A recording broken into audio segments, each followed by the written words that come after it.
Biglang nabalot ng kaba ang lungsod ng Cebu nang kumalat ang isang key footage na nagpapakita ng isang hinihinalang sa pilitang pagdukot sa harap ng isang makipot na eskinita sa Barangay Tisa.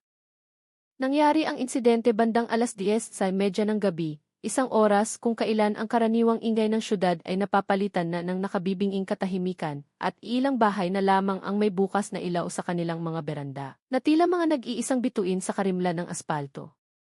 Ang video, na wala pang 2 minuto ang haba, ay agad naging sentro ng usap-usapan. Malinaw na ipinakikita nito ang mga huling sandali ng pagpupumiglas ng isang tao, na hinihinalang biktima, bago ito sa pilitang isinakay sa isang puting sasakyan na biglang huminto sa bukana ng eskinita.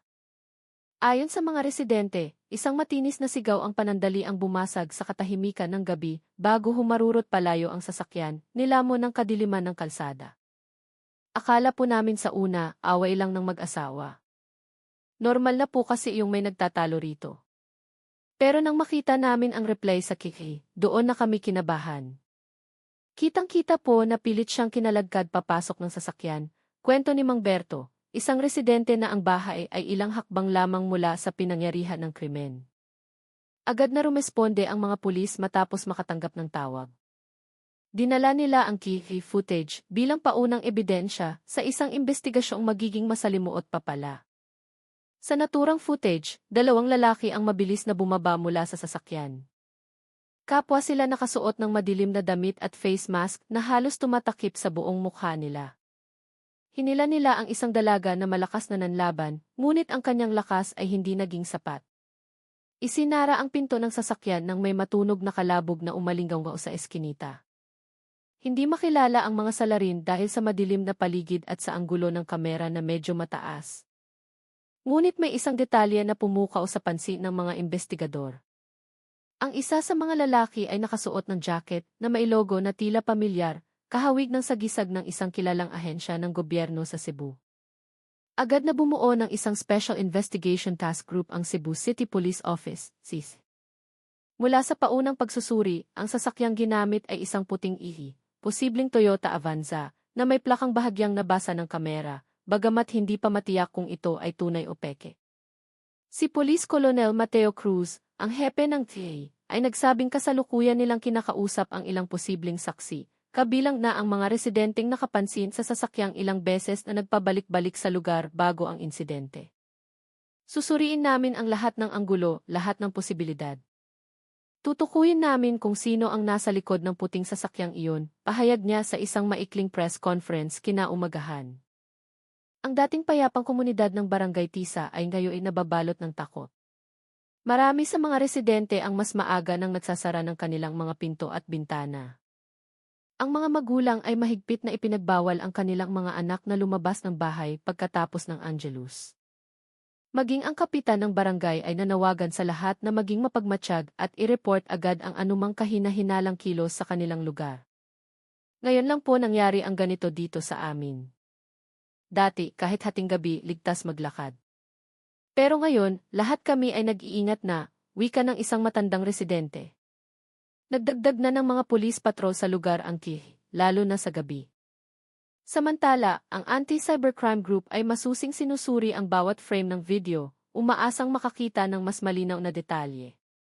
Ngunit isa pang bagay ang lalong nagpalalim sa misteryo, ang paglitaw ng isang anino ng tao sa dulo ng eskinita, ilang segundo bago mangyari ang pagdukot. Isang figura na tila naghihintay na para sa ilang residente ay may pamilyar na tindig. Ngunit wala pang opisyal na pahayag ang pulisya tungkol sa pagkakakilanlan nito. Sa ngayon, ang lugar ng krimen ay binabantayan pa rin ng mga pulis at isang police line ang nakaharang sa eskinita. Ang key footage, na mabilis kumalat sa social media, ay nagbunsod ng samut-saring espekulasyon sa mga taga-Cebu, ginawang viral ang kaso sa loob lamang ng ilang oras. Humingi ng pangunawa ang pulisya sa publiko na huwag gumawa ng sariling konklusyon at ipaubaya na lamang sa kanila ang buong investigasyon. Matapos mag-viral ang unang key footage, mabilis na kumilos ang mga investigador ng KCU upang matunton ang kinaroroonan ng puting sasakyan. Sinuri ng Digital Forensics Team ang bawat frame ng video na maihabang 1 minuto at 47 segundo. Doon, natuklasan nila ang isang mahalagang detalye. Sa ika-negatibo 39 na segundo ng video, ang kanang taillight ng sasakyan ay may bahagyang basag. Ito ang naging paunang palatandaan sa pagtukoy sa sasakyan ng mga suspect. Agad na pinalawak ang paghahanap sa mga talyer at auto repair shop sa buong syudad na posibleng tumanggap ng sasakyang may katulad na sira. Samantala, kinatok ng mga operatiba ang bawat bahay sa paligid ng eskinita upang maghanap ng karagdagang saksi. Isang ginang na nagngangalang Aling Susan ang umamin na ilang beses niyang nakita ang puting sasakyan na dumadaan sa kanilang lugar sa loob ng isang linggo bago ang insidente. Palagi po iyang humihinto sa may kanto. Akala namin may hinihintay lang na kaibigan o naliligaw, sabi niya na may panginginig sa boses. Habang lumalalim ang investigasyon, isang bagong katotohanan ang lumabas mula sa isa pang kihi, na pag-aari ng isang sari-sari store sa kabilang kalsada. Sa video na iyon, nakitang huminto ang parehong puting sasakyan mga 2 oras bago ang krimen. Isang lalaking nakaitim na sombrero ang bumaba at tila sumisilip sa direksyon ng eskinita. Pagkatapos ay naglakad ito palayo, nag-iwan ng isang kahina-hinalang anino sa ilalim ng madilim na ilaw ng poste. Ipinakita ng paunang investigasyon na ang biktima ay isang babaeng nagngangalang Lina Reyes, 23 taong gulang, isang mag-aaral sa isang pribadong unibersidad sa Cebu. Iniulat siyang hindi pa umuuwi mula noong gabi ng insidente. Ang kanyang mga magulang na nagpanik matapos makita ang kumakalat na footage sa group chat ng kanilang barangay ay agad na nag-report sa pulisya. Ayon sa ama ng biktima, si Mang Samuel, nakapagpadala pa si Lina ng huling text message sa kanyang kaibigan bandang 10 oras 15 minuto ng gabi. Ang mensahe ay maikli, nasa bungad na ako ng eskinita. May puting sasakyan na nakaparada, parang ang weird. Iyon na ang huling komunikasyon bago naging tuluyang hindi makontak ang kanyang telepono. Hinala ngayon ng pulisya na planado ang pagdukot. Ilang residente ang umamin na madalas silang makakita ng mga estranghero na naglalakad-lakad sa paligid ng eskinita ilang araw bago ang krimen. Maging ang isang nagtitinda ng street food ay naghinala dahil may isang lalaki na umorder sa kanya habang ang mga mata ay patuloy na nakatutok sa eskinita kung saan madalas dumaan ang biktima. Lalong tumindi ang tensyon nang matagpuan ng pulisya ang isang piraso ng itim na duct tape at isang panyapak ng babae malapit sa isang bakanting lot, mga 300 metro mula sa lugar ng pagdukot. Ang mga gamit na ito ay kinuha bilang ebidensya. Sinusuri na ngayon ng Scene of the Crime Operatives, SOCO, team mula sa Police Regional Office 7, GK-7, kung mayroong mga fingerprint o hibla ng tela na maaaring maging ebidensya kung ito nga ay pag-aari ng biktima. Samantala, naging mainit na usapan sa social media ang misteryosong figura sa kiki. Isang tao na nakatayo sa kaliwang bahagi ng frame, malapit sa puting sasakyan, ang lumitaw ilang segundo bago ang krimen. Hindi malinaw ang kanyang mukha, ngunit base sa kanyang pangangatawan at pananamit, ilang netizens ang naghinala na kilala ito ng biktima. Ang teoryang ito ay nagpalakas sa hinala na ang salarin ay hindi isang estranghero, kundi isang taong malapit mismo kay Lina. Muling iginiit ni Colonel Mateo Cruz sa isang press conference na hindi sila magiging padalos-dalos. Mayroon na kaming hawak na mahahalagang lead mula sa mga footage at testimonya ng mga saksi. Sa ngayon, ang aming focus ay mahanap ang biktima na ligtas, anya. Idinagdag din niya na tinutunto na nila ang ilang mga numero ng cellphone na aktibo sa lugar noong oras ng krimen upang mapaliit ang bilang ng mga posibleng suspect. Habang nagpapatuloy ang investigasyon, takot ang namayani sa mga residente. Ang daan patungo sa eskinita ay naging tahimik kahit sa araw, at ang mga bata ay hindi na pinapayagang maglaro sa labas ng walang bantay. Ang ilang residente ay nagpakabit pa ng karagdagang kiki sa harap ng kanilang mga bahay. Ayaw na naming maulit ito. Lahat kami ay natatakot na, sabi ng nagtitinda ng street food na katabi lang ng lugar ng krimen.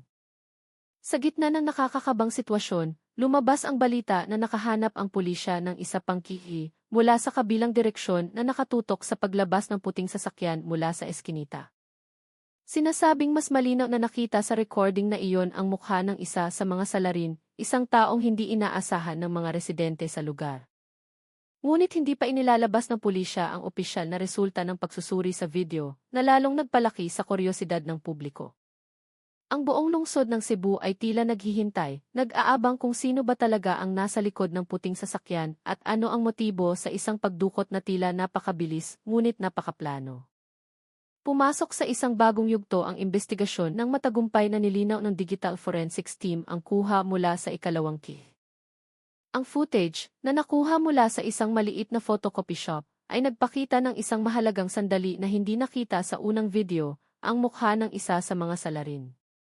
Ngunit ang nakagulat ay hindi lamang kung sino siya, kundi ang kanyang kaugnayan mismo sa biktima. Sa 58 segundong video, malinaw na nakita ang isang lalaki na nagbukas ng pinto sa likod ng puting sasakyan bago hilahin papasok si Lina ng dalawa pang kasama. Ang ilaw mula sa tindahan ay tumama sa bahagi ng kanyang mukha.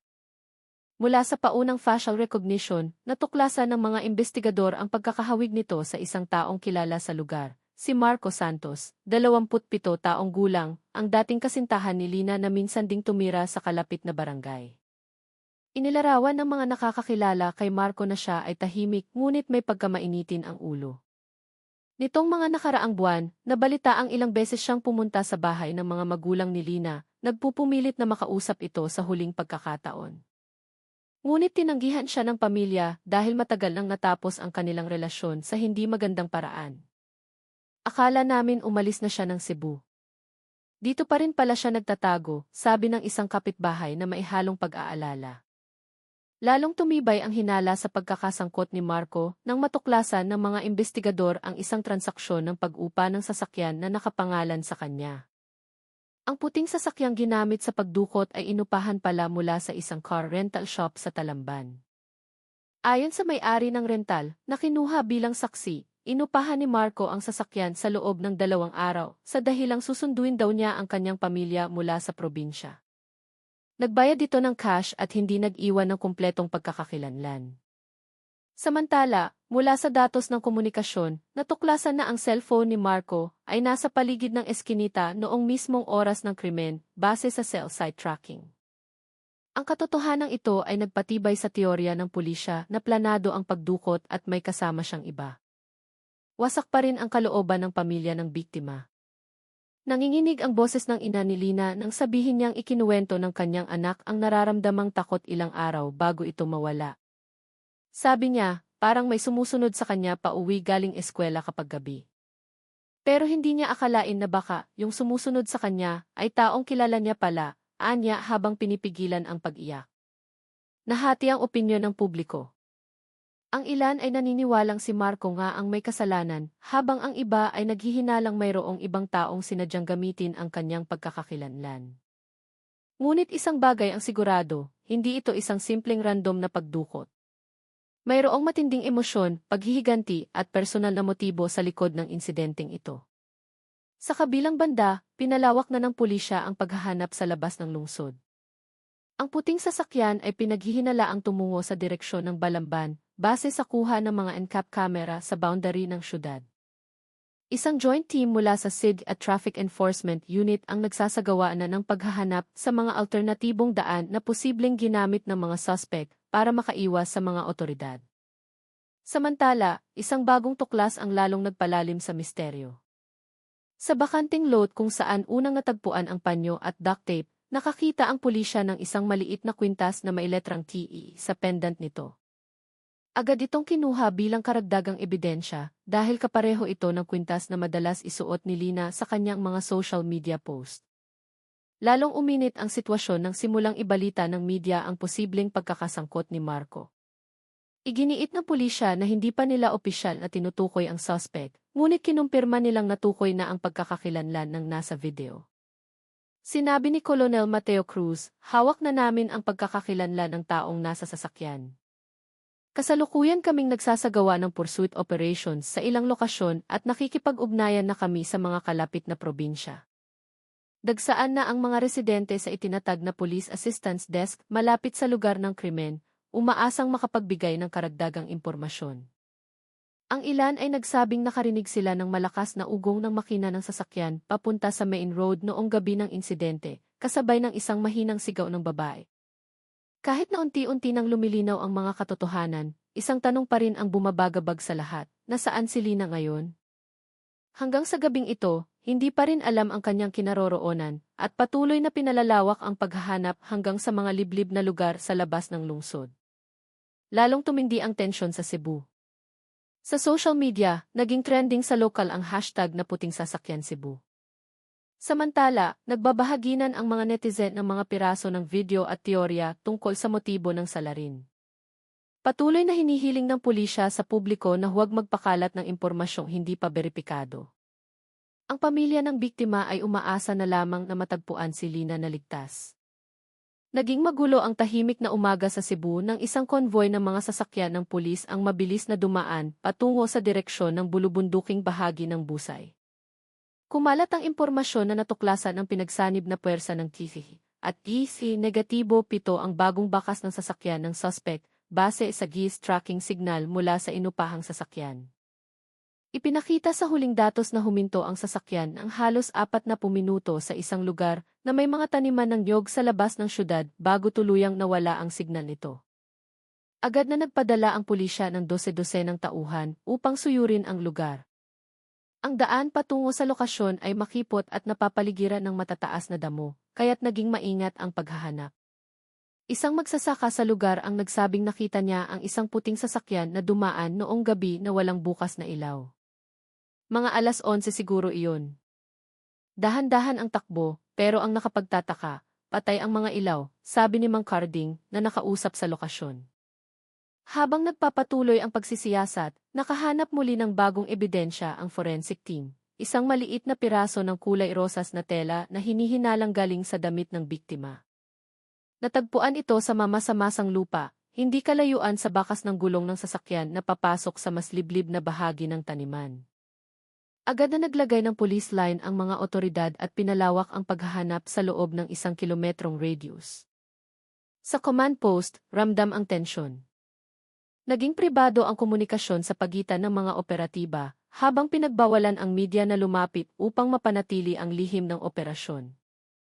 Mula sa paunang pagsisiyasat sa lugar, natagpuan din ng pulisya ang bakas ng isang maliit na siga at mga balat ng pagkain mula sa isang fast food chain. Hinala nila, nagtago muna ang mga suspect sa lugar na iyon ng ilang oras bago lumipat. Ngunit ang pinakagulat sa lahat ay ang resulta ng pagsusuri sa mga kamera ng NCAP sa pangunahing daan patungo sa Busay. Natuklasan na nagpalit ng plaka ang puting sasakyan ilang kilometro bago ang huling lokasyon kung saan natukoy ang signal nito. Ito ay nagpatibay sa hinala na may karanasan at masusing pagpaplano ang mga suspect para malinlang ang mga otoridad. Kinumpirma ni Colonel Mateo Cruz sa isang maikling pahayag na opisyal nang isinama ang isang pangalan sa listahan ng mga pinaghahanap o wanted list. Naglabas na kami ng FEC para kay Dils, 27 taong gulang, residente ng Cebu. Siya ay malakas na pinaghihinala ang direktang sangkot sa insidente ng pagdukot, anya. Nananawagan din ang pulisya sa publiko na agad na mag-report kung makikita nila ang puting sasakyan na may basagsakan ng taillight. Sa kabilang banda, patuloy na naghihintay ng balita ang pamilya ng biktima.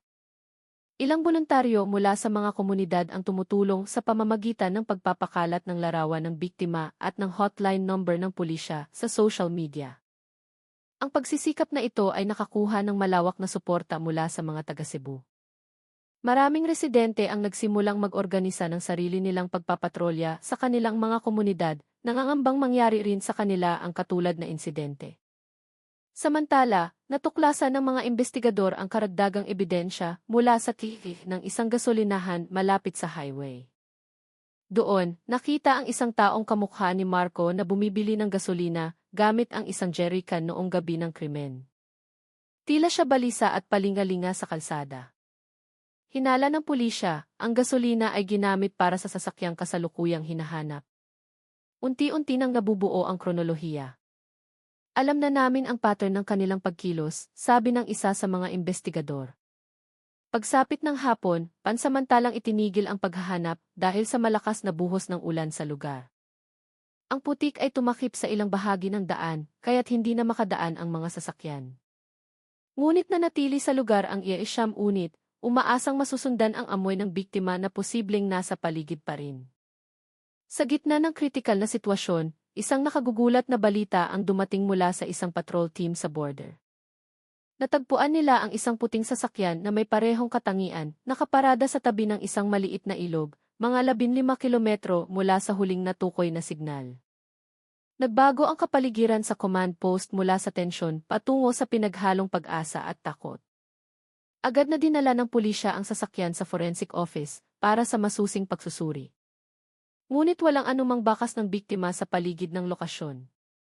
Itinuon ang paghahanap sa ilog kung saan natagpuan ang mga yapak patungo sa pampang. Ang malabo at malakas na agos ng ilog ay nagpahirap sa paghahanap, ngunit ibinaba pa rin ang isang AC team noong gabing iyon. Narinig ng mga residente sa lugar ang paghinto ng isang sasakyan at ang pagtakbo ng isang tao bago mag-umaga. Akala namin lasing lang o magnanakaw ng kambing. Iyon pala, yung sasakyang hinahanap ng pulis, sabi ng isang residente na nagngangalang Mang Tonyo. Ngayon, lahat ng atensyon ay nakatuon sa lugar na iyon.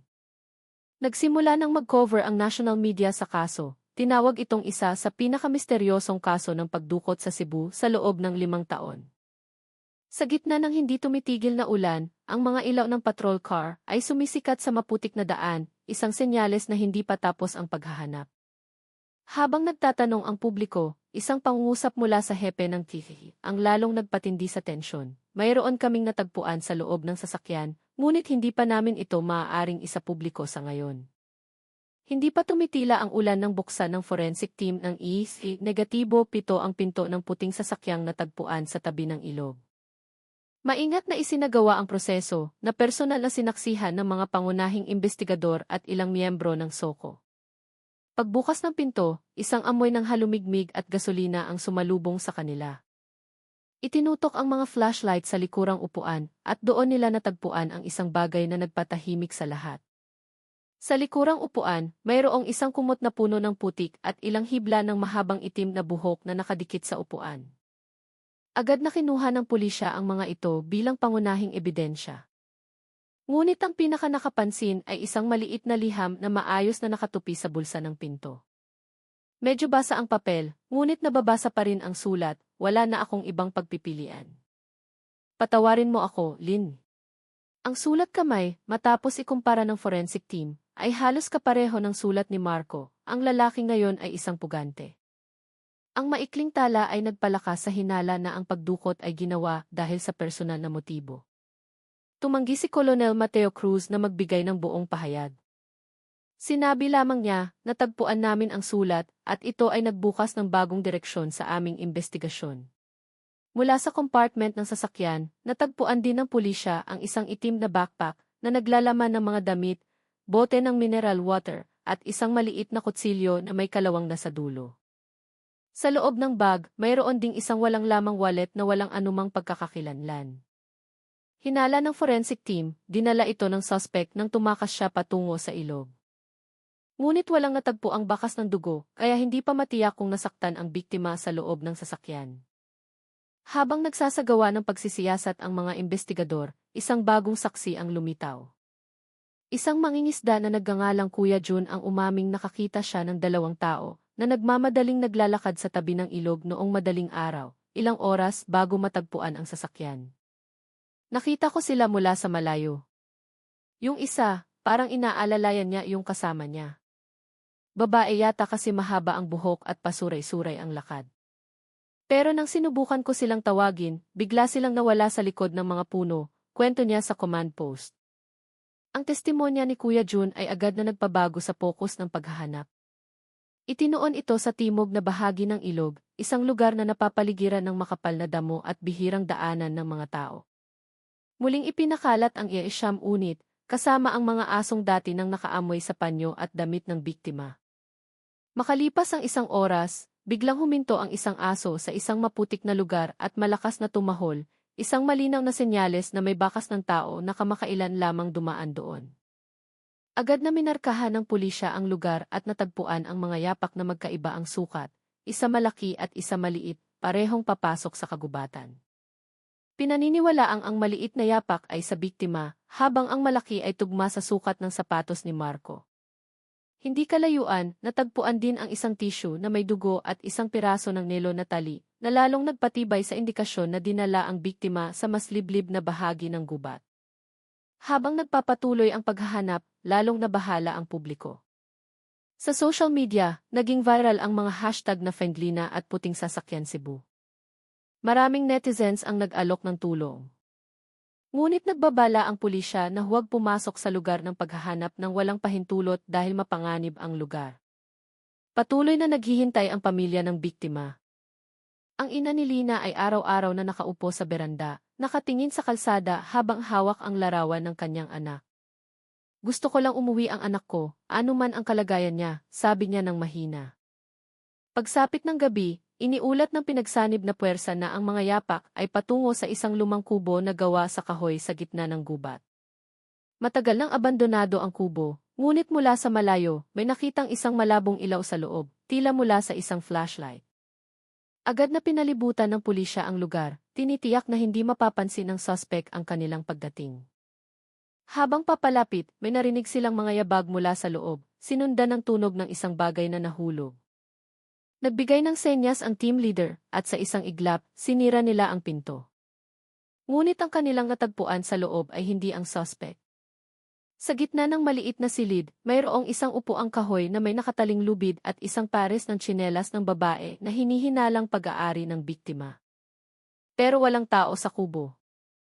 Tanging isang mahinang amoy ng pabango at mga tira ng instant noodles na mainit pa. Kaalis lang niya rito, bulong ng isang operatiba. Nagpatuloy ang pagtugis noong gabing iyon, patungo sa isang maliit na sapa sa likod ng kubo.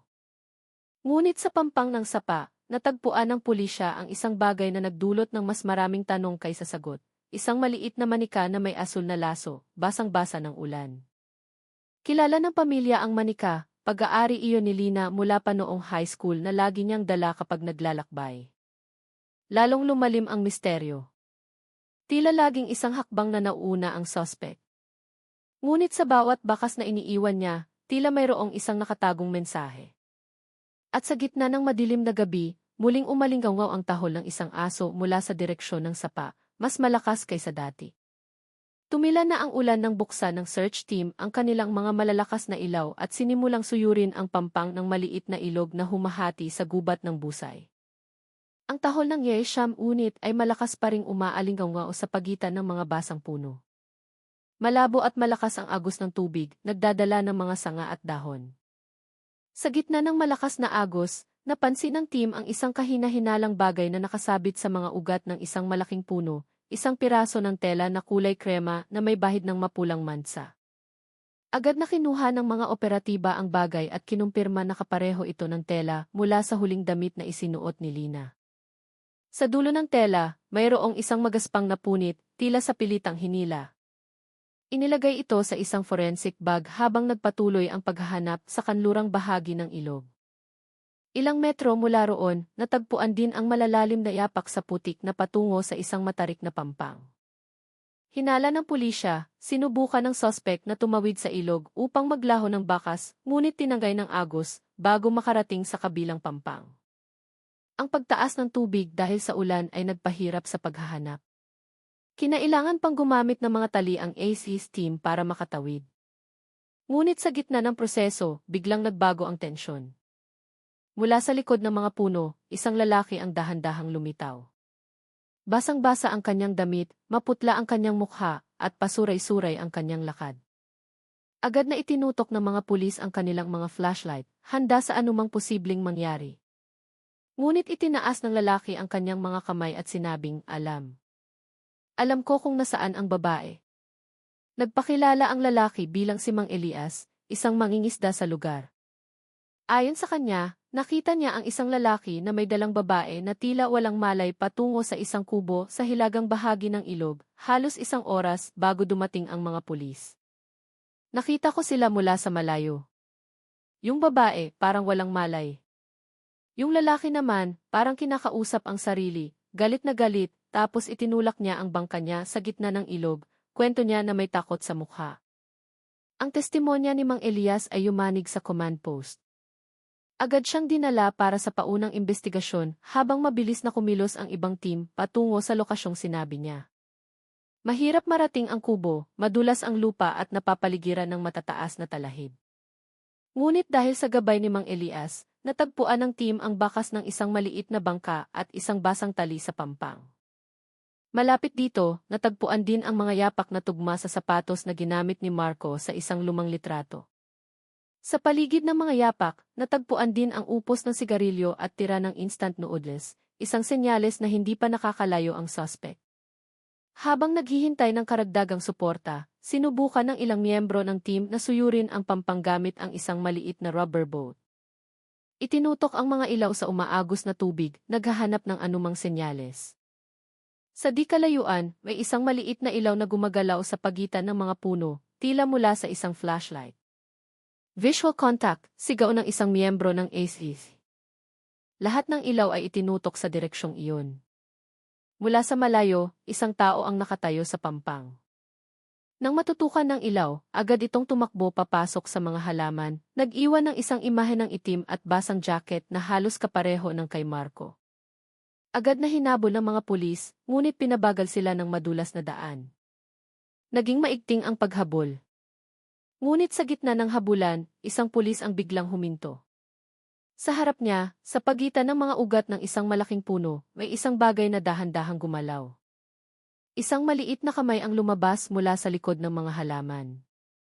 Walang pag-aalinlangan, lumapit ang pulis at itinutok ang kanyang flashlight. Sa likod ng mga basang halaman, natagpuan ang isang babae na walang lakas. Basang-basa ang kanyang katawan at puno ng putik. Kahit maputla at walang malay, malinaw na ipinakita ng isang pulsera sa kanyang kamay ang kanyang pagkakakilanlan. Si Lina. Agad na iniligtas ang biktima at isinakay sa rubber boat para sa paunang lunas. Kinumpirma ng medic na humihinga pa si Lina, bagamat nasa state of shock at kulang sa oxygen. Umalingaw-ngaw ang mga sigaw ng kagalakan sa pagitan ng mga miyembro ng team. Ngunit ang sandali ng kaligayahan ay hindi nagtagal. Mula sa kabilang pampang, isang malakas na putok ang narinig, na sinundan ng isang maikling sigaw. Agad na itinutok ang mga ilaw sa direksyon ng tunog, ngunit isang itim na anino lamang ang nakitang tumatakbo palayo. May isa pa roon. Hulihin niyo, sigaw ng commander. Ngunit nang suyurin ang lugar, wala na silang nakita. Tanging isang maliit na bangka na halos lubog na sa pampang at mga yapak na binura na ng agos. Dinala si Lina sa pinakamalapit na ospital na may mahigpit na seguridad. Samantala, muling pinalawak ang operasyon para sa pagtugis sa salarin. Sinabi lamang ng hepe ng TV sa isang pahayag na tagpuan na ang biktima na buhay, ngunit hindi pa tapos ang larong ito. Naging maigting ang kapaligiran sa Vicente Soto Memorial Medical Center noong gabing iyon. Sa harap ng AC, mayroong police line para maiwasan ang dagsaan ng mga tao at media. Si Lina, ang biktima ng misteryosong pagdukot, ay kasalukuyang nakikipaglaban para sa kanyang buhay sa ilalim ng mahigpit na pagbabantay. Mahina ang kanyang katawan, bumaba ang temperatura dahil sa matagal na pagkababad sa tubig, at may mga pasa sa kanyang mga braso at pulso. Sinabi ng mga doktor na stable na ang kanyang kondisyon, ngunit hindi pa siya lubos na gising. Sa labas ng silid, ang kanyang ina ay nakaupo, hawak ang isang maliit na rosaryo. Ang mahalaga, buhay ang anak ko, sabi niya na nanginginig ang boses. Nagbabantay ang mga pulis sa paligid. 2 pulis na nakasibilyan ang nakapwesto sa harap ng pinto. Pagsapit ng hating gabi, dahan-dahang iminulat ni Lina ang kanyang mga mata. Agad na tinawag ng doktor ang mga investigador na naghihintay. Sa mahinang boses, sinubukan niyang alalahanin ang nangyari. Ang kanyang unang mga salita ay nagpatahimik sa lahat. Ayokong masaktan pa siya. Nagtaka ang mga investigador. Ngunit dahan-dahan, ikinuwento ni Lina ang kanyang naaalala. Dumating daw si Marco noong gabing iyon, nagsasabing gusto niyang makipag-usap ng maayos. Tumanggi si Lina, ngunit pinilit siya ni Marco na sumakay sa sasakyan. Sa loob, nagtalo sila. Nagalit daw si Marco dahil pakiramdam niya ay tinanggihan siya matapos ang kanilang relasyon. Umamin si Lina na sumigaw siya bago siya kinalagkad papasok. Pagkatapos noon, wala na siyang gaanong naaalala. Narinig ko siyang umiiyak sa likod ko. Sabi niya, hindi niya sinasadyang umabot sa ganito, sabi niya habang tumutulo ang luha. Itinala ng pulisya ang bawat detalye. Isa sa mga pinakamahalagang impormasyon mula sa testimonya ni Lina ay ang pagkakaroon ng ikatlong tao sa sasakyan. May isa pang tao sa harap. Hindi ko siya kilala, pero siya ang nagmamaneho, hindi si Marco, sabi ni Lina. Ang pahayag na ito ay nagbago sa direksyon ng investigasyon. Matagal nang kinilala ng publiko si Marco bilang nag-iisang salarin. Ngunit dahil sa impormasyong ito, binuksan ng pulisya ang posibilidad na ang pagdukot ay hindi isang biglaang desisyon, kundi isang planong kinasasangkutan ng higit sa isang tao. Samantala, lumabas na rin ang resulta ng forensic analysis mula sa puting sasakyan. Natagpuan ang dalawang magkaibang fingerprint, ang isa ay tugma kay Marco, habang ang isa ay hindi pa natutukoy. Kinaumagahan, muling nagdaos ng press conference ang hepe ng TISE. Gising na ang biktima at nagbigay ng mahalagang impormasyon. Hinahabol na namin ngayon ang dalawang suspect. Ang isa sa kanila ay kilala na namin, anunsyo niya. Ang balitang ito ay muling nagdulot ng ingay sa social media. Nagpahayag ng pasasalamat ang mga taga Cebu sa kaligtasan ni Lina, kasabay ng galit sa mga salarin na malaya pa. Ngunit sa likod ng kagalakan, may isang detalyeng hindi pa nailalabas. Mula sa pagsusuri sa mga ebidensya sa sasakyan, natagpuan ng pulisya ang isang lumang larawan ni Lina at Marco na may punit sa gitna. Sa likod ng larawan, may nakasulat, "Kung hindi ka mapapasa akin, walang pwedeng umangkin sa'yo." Nilinaw ng sulat na ito ang motibo, obsesyon at galit. Ngunit sino ang ikalawang tao na tumulong kay Marco? Bakit siya nasangkot? Pagsapit ng hapon, nang mas makapagsalita na si Lina, binanggit niya ang isang pangalan na nagpatigil sa mga investigador. Hindi ako sigurado, pero parang nakita ko na siya. Kaibigan siya ni Marco noong college. Ang pangalan niya ay Leo. Agad na sinuri ang pangalan sa data ng pulisya. At totoo nga, si Leo Vargas, 28 taong gulang, ay dating nagtrabaho sa car rental shop na ginamit ni Marco. Nawala siya isang araw matapos ang insidente at isinara ang lahat ng kanyang social media accounts. Noong gabing iyon, opisyal nang naglabas ang pulisya ng 2 AC para kina Marco at Leo. Muling nagsimula ang isang malawakang operasyon. Ngunit bago matapos ang gabi, isang ulat mula sa isang border checkpoint ang nagdagdag ng bagong tensyon. May 2 lalaki na may katangian na tugma sa ang tumawid patungo sa isang liblib na lugar. Ang isa sa kanila ay may sugat sa kamay at may iniwan sa bangka. Agad na kumilos ang pulisya, at ang bagay na iniwan sa bangka ay ang magbubunyag sa pinakamadilim na bahagi ng kasong ito. Maulap pa rin ang kalangitan sa isang liblib na barangay sa Balamban nang matagpuan ng 2 tauhan ng Maritime Police ang isang maliit na bangkang walang sakay. Sa loob nito, natagpuan nila ang isang lumang notebook na may putik sa takip. Matapos itong patuyuin, ipinakita ng mga pahina ang sulat kamay na kapareho ng natagpuan sa sasakyan, sulat ni Marco. Ngunit ang nilalaman nito ay mas nakakakilabot. Isinulat ni Marco ang kanyang galit at pagkadismaya kay Lina. Sabi niya gusto niyang maging malaya, pero hindi ko kayang mabuhay nang wala siya. Kailangan kong iparamdam sa kanya ang sakit na dinadala ko, sulat niya. Ngunit sa mga sumunod na pahina, nagbago ang tono. Sabi ni Leo tutulungan niya ako. Alam niya kung paano matatapos ang lahat nang hindi ko kailangang madumihan ang kamay ko. Pero hindi ko alam kung tutulong ba talaga siya o may sarili siyang plano. Ang pangungusap na iyon ay nagbago sa direksyon ng investigasyon. Hinala ng pulisya na si Leo ay hindi lamang kasabwat, kundi isang taong ginamit si Marco para sa sarili niyang motibo. Hindi kalayuan sa bangka, natagpuan din ang isang tela na may dugo at isang punit na itim na jacket. Ipinakita ng pagsusuri na ang dugo ay tugma sa blood type ni Marco, ibig sabihin, posibleng nasugatan siya sa pagtakas. Pinalawak ang paghahanap sa lugar.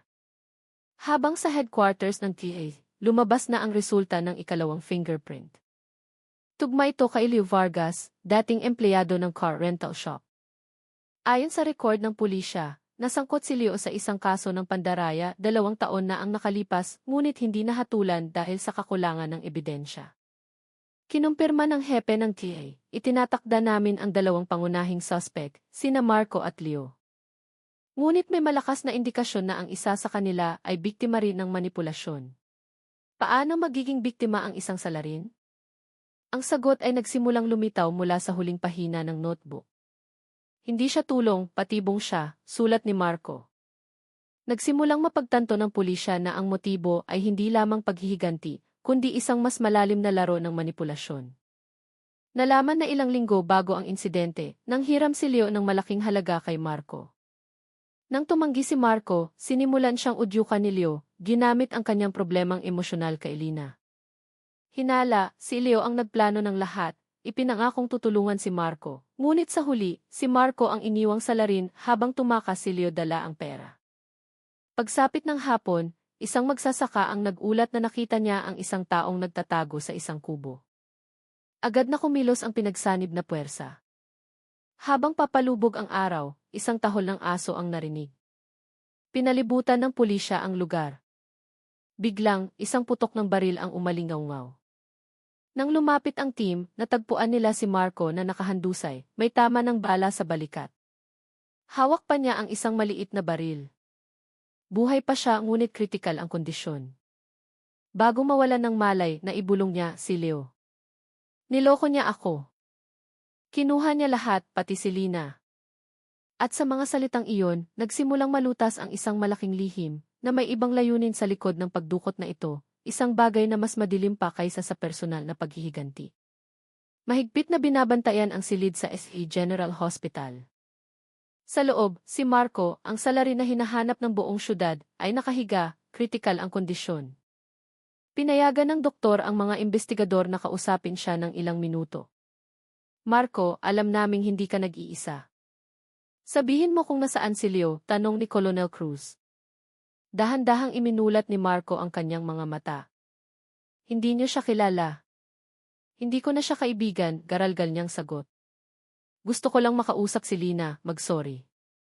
Sabi ni Leo, para magkabalikan kami, kailangan ko siyang takutin muna. Naniwala ako. Hindi ko alam na sasaktan niya talaga si Lina. Nasaan si Leo ngayon? Mabilis na tanong ng investigador. Sumagot si Marco, may lugar siya sa Balamban, malapit sa water tower. Hindi lang ako ang gusto niyang gantihan. Gusto niyang tapusin lahat. Tapusin sino, Marco, ngunit bago pa siya makasagot, tumunog ang heart monitor. Nawalan ng malay si Marco at, makalipas ang ilang minuto, idineklarang pumanaw.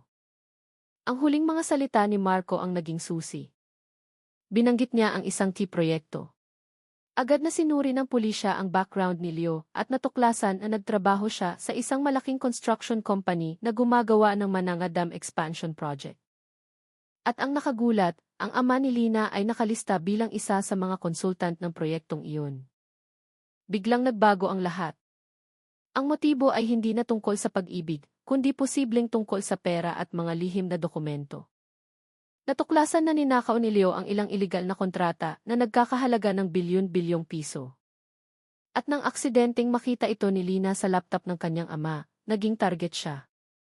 Ginamit ni Leo si Marco para patahimikin ang saksi. Agad na bumuo si Colonel Cruz ng i-task force Mananga para tugisin si Leo. Samantala, nang malaman ni Dina ang pagkamatay ni Marco, umiyak siya. Alam kong nagkamali siya, pero hindi ko siya kinamuhian, anya. Ngunit nang ipakita sa kanya ang huling sulat ni Marco, nagbago ang kanyang ekspresyon. Kung hindi ako makabalik, ibig sabihin, pumunta na siya sa bahay niyo, Lin. Noong gabing iyon, mabilis na nagpadala ng team ang pulisya sa bahay ni Lina. Madilim at tahimik ang bahay, ngunit isang bintana sa likod ang bahagyang nakabukas.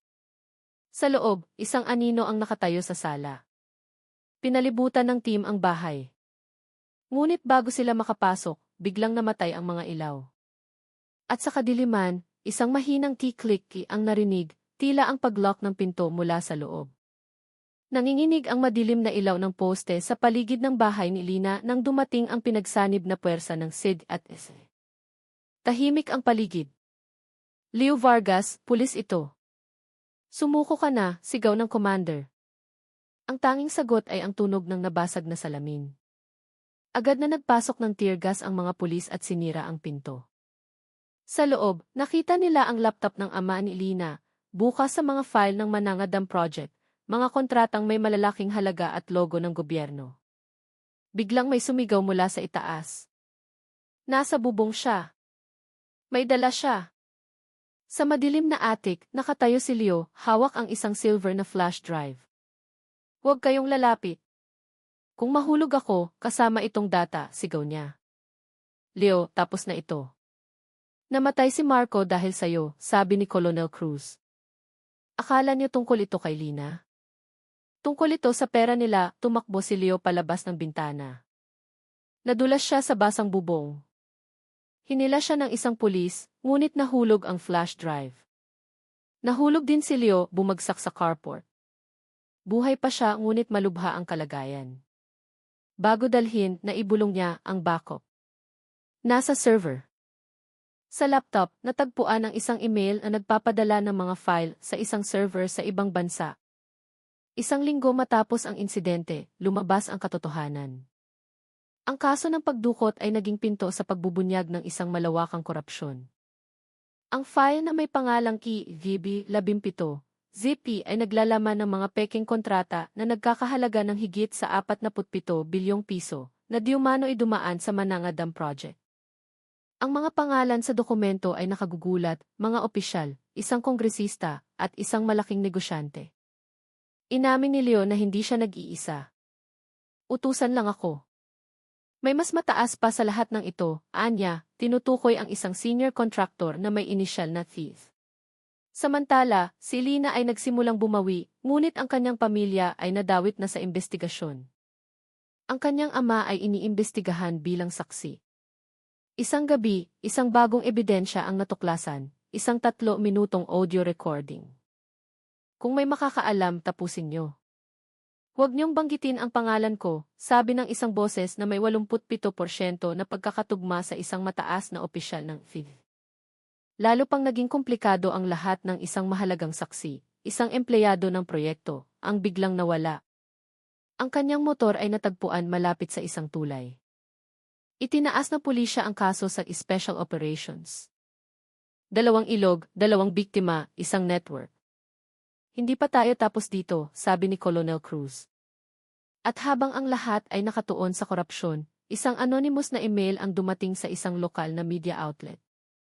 Naglalaman ito ng GIS coordinates at isang maikling mensahe. Kung gusto niyong malaman kung sino ang mastermind, hanapin niyo ang taong ito bago siya mawala rin.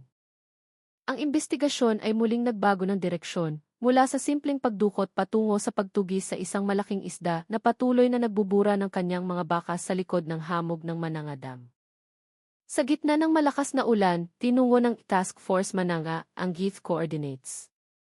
Ang lokasyon ay isang lumang bahay malapit sa isang water tower sa liblib na bahagi ng Balamban. Pagsapit ng gabi, nagsimula ang operasyon. Ngunit bago pa makalapit ang team, isang motor ang dumaan, itinutok ang ilaw sa bahay. Isang anino ang tumakbo mula sa likod. Isang tao, tumatakas, sigaw sa radyo. Nagsimula ang habulan. Sa gitna ng ulan, malinaw na nakita ang mukha ng tumatakas, si E, ang kontraktor na tinukoy ni Leo. Nang ma-corner, itinaas niya ang isang itim na flash drive. Hindi niya naiintindihan. Kung mahulog ako, ligtas pa rin sila, sigaw niya. Bago pa makakilos ang mga pulis, isang maliit na pagsabog ang naganap sa bahay. Sinamantala ni EFE ang pagkakataon para tumakas, ngunit nadulas siya. Nahulog ang flash drive sa ilog. Nahuli siya ng mga pulis, ngunit may ngiti sa kanyang labi. Huli niyo ako, pero wala na dyan ang data, anya. Sa nasusunog na bahay, natagpuan ang isang sirang laptop at mga dokumento. Ngunit sa headquarters, natuklasan ng cybercrime unit na ang backup ng data ay talagang nakasave sa isang pribadong server na pag-aari ng isang mataas na opisyal sa Maynila. Kinabukasan, ang balita ng pag-aresto kay EFE ay yumanig sa buong bansa. Ngunit hindi pa tapos ang kwento. Bago dalhin sa Maynila, umamin si EFE, paon lang si Leo, biktima si Marco at saksi si Lina. Pero hindi niyo pakilala kung sino ang nag-utos sa akin. Wala siya rito. Nasa Maynila siya at babalik siya sa Cebu sa susunod na linggo. Dahil dito, nagpadala ng special team mula sa Maynila. Si Lina ay inilipat sa isang safe house. Samantala, isang mangingisda ang nakapulot sa itim na flash drive. Ang laman nito, isang 11 minutong video ni na TFE at isang lalaking nakabatik sa isang opisina. Gawing malinis, tuloy ang daloy ng pera. Basta't hindi kasama ang pangalan ko sa dokumento. Ang boses ay hindi mula sa sinuman sa Cebu.